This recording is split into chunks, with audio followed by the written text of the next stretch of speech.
Hey, what is up, guys? Today this is Sports Talk with Pat. Um, so bit of streaming issues, a little bit of flickering and going out. So we're gonna try this again and see how it goes. So to start off, we have um, NBA free agency today. And the biggest thing that happened today, obviously, was we had Damian Lillard requesting for a trade from the Portland Trailblazers. Currently, he's rumored to wanting to go to the Heat, and so I'll just kind of break down what my thoughts on that are. So to start off, biggest thing are the Heat willing to give up Bam Adebayo in the trade for Dame. I take it that they probably won't want to give him up, but I understand that they might have to in order to get Dame because the Trailblazers are going to want some star power back. I think if they try to trade Tyler Hero or any of those guards that they have right now, that probably won't go through very well, just because right now the Trailblazers backcourt is loaded with Scoot Henderson, Shadion Sharp, and Anthony Simons. So I doubt that they were going to want Tyler Hero, especially with how big his contract is. So if the Heat are willing to give up Bam Adebayo, that raises a question of whether or not who's going to be in the front court in the starting lineup. My guess is they would probably move Kevin Love up to the front court of the starting lineup and maybe possibly have a backup for the bench. And we'll get more into who that could possibly be later. So, with the Heat possibly trading for Dame, that's not the only team that wants Dame. There are other teams that want Dame currently, which is the Nets or the 76ers. Those are two big ones. There's also the Toronto Raptors, but I doubt that will be happening just because Dame wants to play for a championship, which is kind of why I doubt the Nets, the Brooklyn Nets. So Dame wants to play for a championship, so the Raptors and Nets kind of fall out of that contention for Dame. But the 76ers could possibly get him. The biggest thing with the 76ers is how much are they willing to give up, such as bench players that they need. To me, this isn't really a needle mover for the 76ers. I doubt that Dame would make them uh, a finals team. I think with him and Joel Embiid, I don't know how well that will work, especially with the team really wanting to focus on bringing Tyrese Maxey into the number one position and making him the main point guard. So if that's the reason you're getting rid of James Harden and trading him to either the Clippers or the Knicks, then why are you going to bring Dame in and try to basically make Tyrese Maxey's ascension to a number one point guard sit even longer behind Dame when he was just sitting behind James Harden? Doesn't really make any sense, but we'll see how it goes. Another big consideration for the Dame trade to either the Heat or the 76ers is, can teams afford Dame without giving away too many players? Basically, what that means is he will be making $46 million this coming season and could make $216 million over the next 4 years.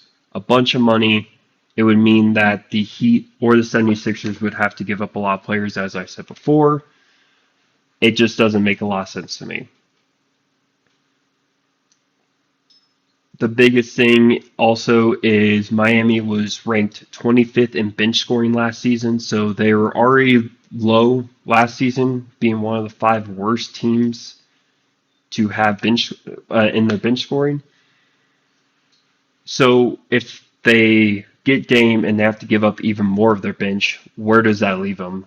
I don't know how long most of the starters can play. Jimmy Butler especially, due to his increasingly more the more reliance on Jimmy during the playoffs. And with Dame's injuries, who knows how much he'll be in the rotation if he gets injured or in the playoffs. So I think Miami should be more focused on getting some bench players, whether or not it be just trading for players or free agency. But I don't see how, with getting Dame, how this really helps them out. Yeah, it gives Jimmy another star, but in return, you're trading away a lot and having to pay a lot of money to Dame. Next up, how will Miami's defense do with Dame? So this season, recently, they ranked 9th out of 30 teams. That is middle of the pack, but still pretty good. So the biggest thing with Miami's defense is I've heard a lot of how Eric Spoelstra could possibly get Dame to play a lot better of defense. But to me, I don't know how much you're going to get out of Dame. He's in his early 30s. He's starting to get a lot of those injuries. How much is he really willing to play on the defensive end when he's more of an offensive star anyway? So if their defense goes down, that's kind of what propelled them into the playoffs in the first place, was really sharp defense and really good three-point shooting. Dame would bring better three-point shooting, but not better defense. The Trailblazers were actually one of the worst defenses last season, ranking 27th out of 30 teams. So one of the three worst defenses in the league. I'm not saying that that's all on Dame, but part of it is on him because he doesn't really play on the defensive end. So if you're Miami, what do you really gain out of Dame that you need, such as defense and just having a point guard down there who can guard a star point guard? So that's to me is the biggest thing. Next up, we have Miami's only positive value matching salary is Tyler Hero, which I explained before. Just wouldn't be smart. What can they possibly give the Trailblazers that they want, kind of thing? I think that if they were to trade Bam Adebayo, as I said before, it's just not a great idea. I don't see the Heat wanting to do that, but they might have to. Tyler Hero's contract is constructed in a way to where not a lot of teams want that. He was recently injured this season. He obviously didn't play till the last game of the finals. So if you're the Trailblazers, you definitely do not want that contract, especially with the backcourt they have, as explained before. Okay, next big topic. We have Russell Westbrook has decided to re-sign with the Clippers on a 2-year, $8 million deal. So this is pretty big in two ways. It's big for the Clippers because they now have a solid point guard that can obviously give decent assist numbers. For example, he averaged 15 points, about 5 rebounds, and about 8 assists on 48.9% shooting in about 30 minutes with the Clippers. A lot of that was during the playoffs too, because he did play the bulk of the minutes during the Phoenix Suns matchup.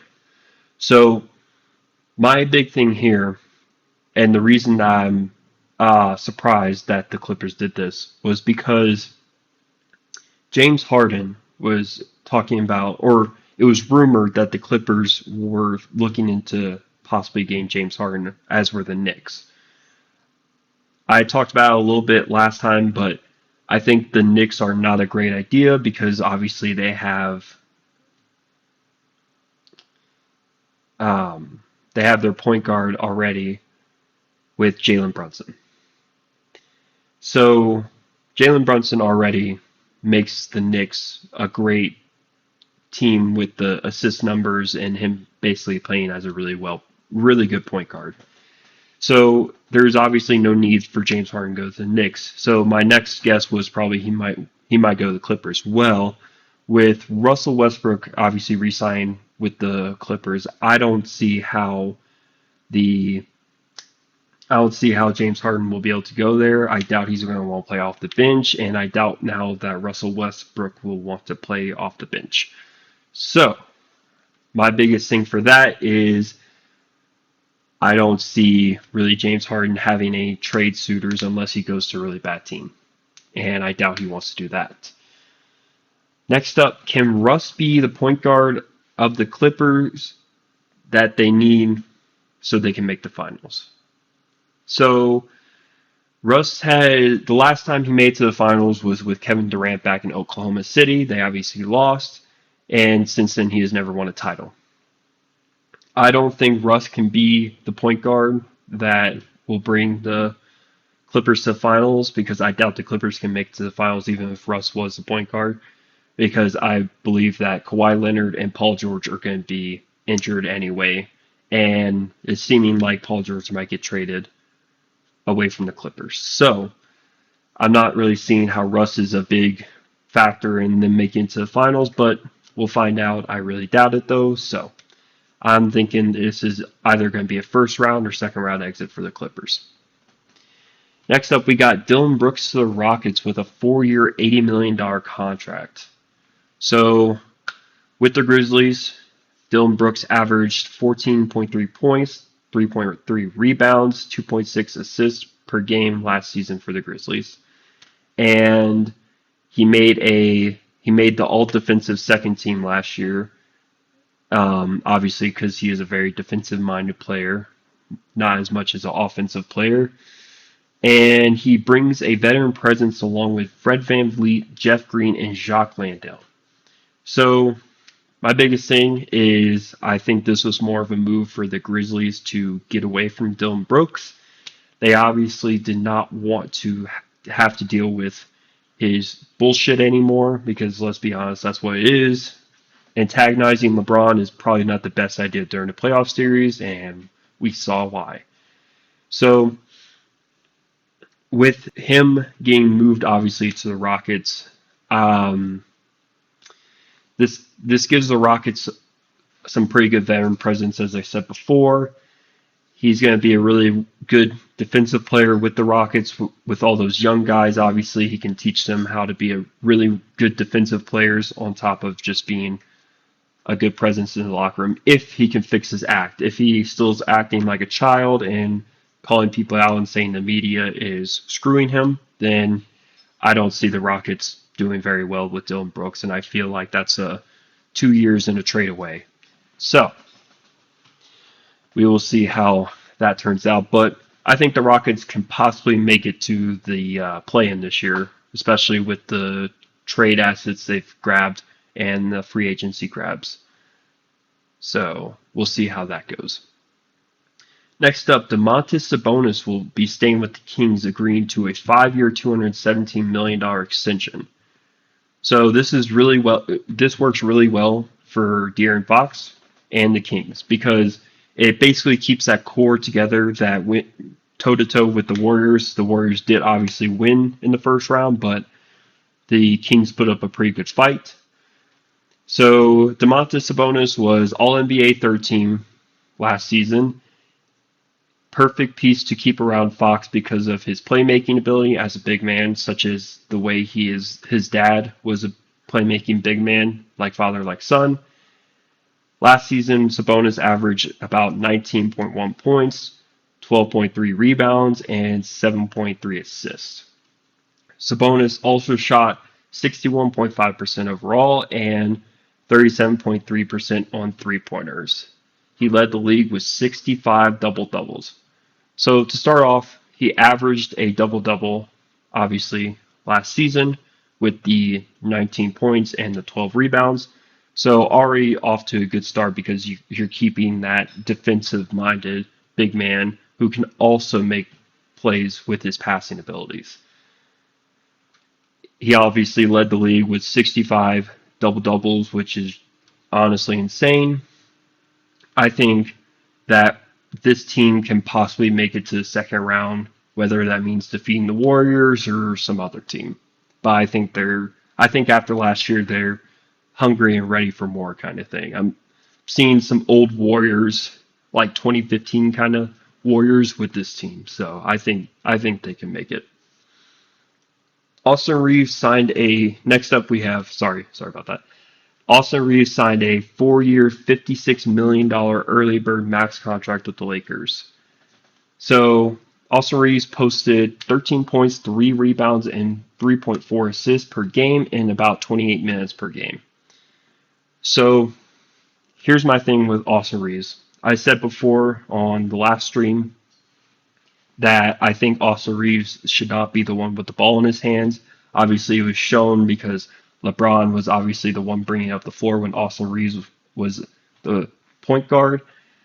So I think that with them just signing Gabe Vincent, I think that they get to obviously rely more on Gabe Vincent and have him be that passing point guard so that way Austin Reeves can play off ball.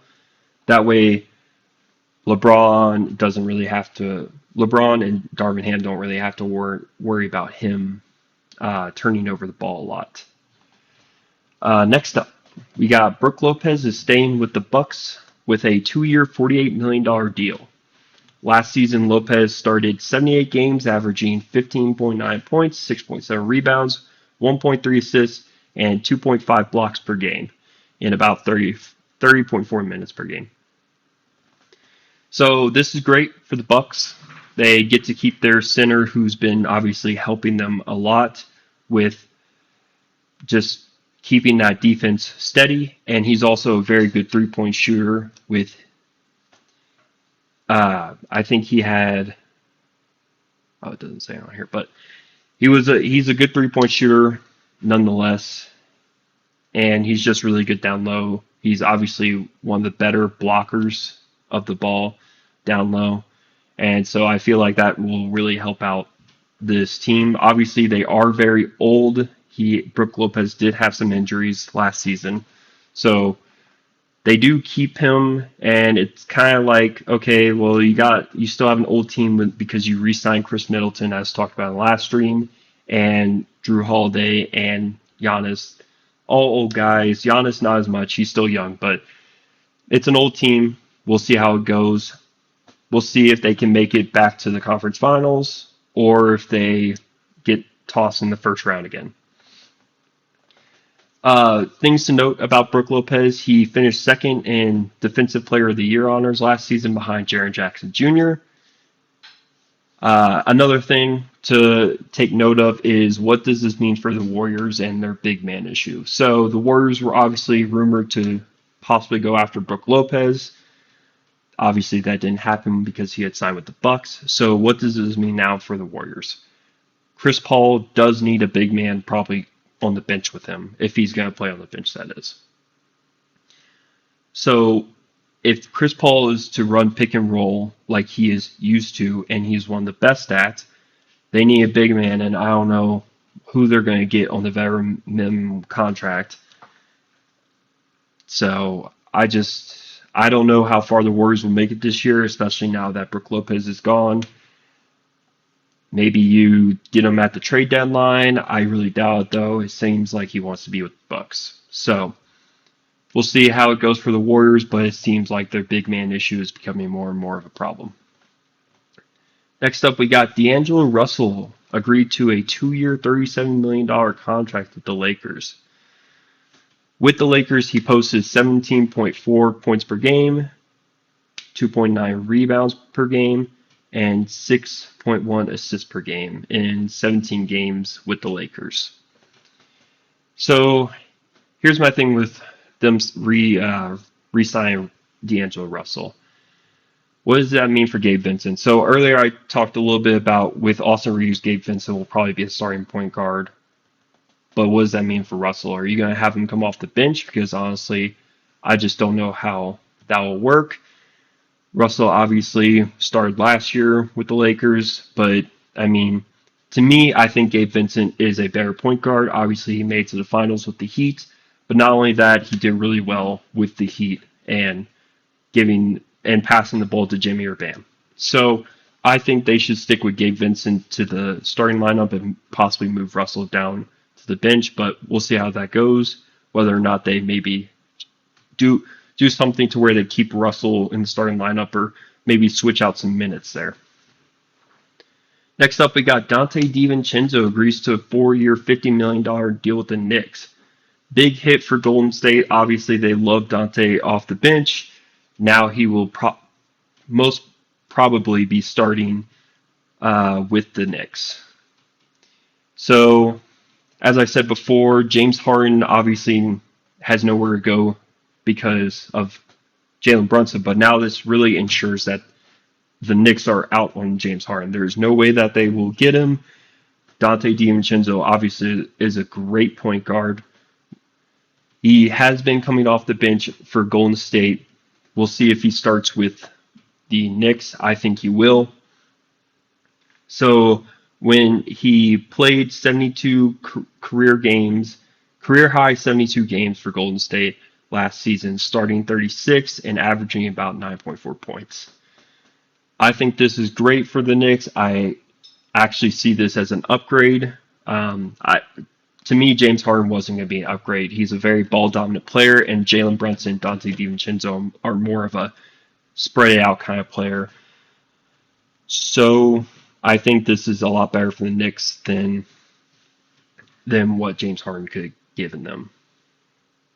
Next up, we have LaMelo Ball will stay with the Hornets with a 5-year, $260 million extension. Ball was limited to 36 games last season, but was solid overall when he played. He posted 23.3 points, 6.4 rebounds, 8.4 assists, and 1.3 steals per game in about 35 minutes per game. So, LaMelo Ball obviously has some issues, just like his older brother, Lonzo, where they both seem to not be able to stay healthy. Lonzo obviously was out a lot of this season, and next season he's out for the whole season, not playing at all. Obviously, the Hornets want to keep their guy, keep their star, try to build around him. We'll see how it turns out, but I feel like LaMelo Ball can't really stay healthy, and as young as he is, I don't know if that's a good thing to build around. So we'll see how the Hornets do, but I think they're not obviously gonna be a playing team or a playoff team. So just hope for a really good draft pick, I guess, if you're the Hornets. Next up, we got Heat agreed to deal with Thomas Bryant, 2-year, $5.4 million. So this is what I was alluding to earlier, but could this be the Heat getting ready to move off of Bam Adebayo? I hope not, because Bam is a much better player than Thomas Bryant or Kevin Love if they decide to maybe move Kevin Love up to the starting and Thomas Bryant down to the bench. We'll see, but I don't think that I think Thomas Bryant is a very good player. Obviously, with the Lakers, he played 41 games, starting 25 and averaged 12.1 points and 6.8 rebounds on 65.4% shooting from the field. He was then traded to Denver, but fell out of rotation during their finals run through the playoffs. So, obviously, Denver didn't trust him to come off the bench to back up Nikola Jokic. The Lakers obviously traded him away to the Nuggets. So, we'll see how that goes. Hey, Kenai, what you doing, buddy? Come on, sit down. Good boy. Sorry about that, guys. Dog up to some mischief. Anyways, so Thomas Bryant is obviously a really good shooter, as he was for the Lakers. Didn't really get to show that with the Nuggets. We will see how the Heat play this. Maybe, like I said before, they move Kevin Love up to the starting lineup and Thomas Bryant down on the bench. I don't know. but I don't know if it's really worth leaving Bam Adebayo. Obviously, they already made the deal, but I just don't see how the Heat will be able to play with a very old Kevin Love who gets injured a lot and a Thomas Bryant who doesn't seem like many teams really want him, at least championship teams. So that's really all I have for today. There wasn't much NFL news. Obviously, we're still in that period where there's not a lot happening. I have heard about there was one story where saying Andy Dalton thinks he should be in the starting QB kind of area. Obviously, that should not be happening. Andy Dalton is very old and should not be a starting QB. But he thinks with the Panthers he should be, which I think that's not true because Bryce Young is way better than Andy Dalton, obviously, with just talent wise and just accuracy wise. So that's all I have for today. This will be posted on my YouTube, which is Sports Talk Today with Pat. And if you do go over there, make sure to like and subscribe. And that is all I have for today. Thank you all for watching.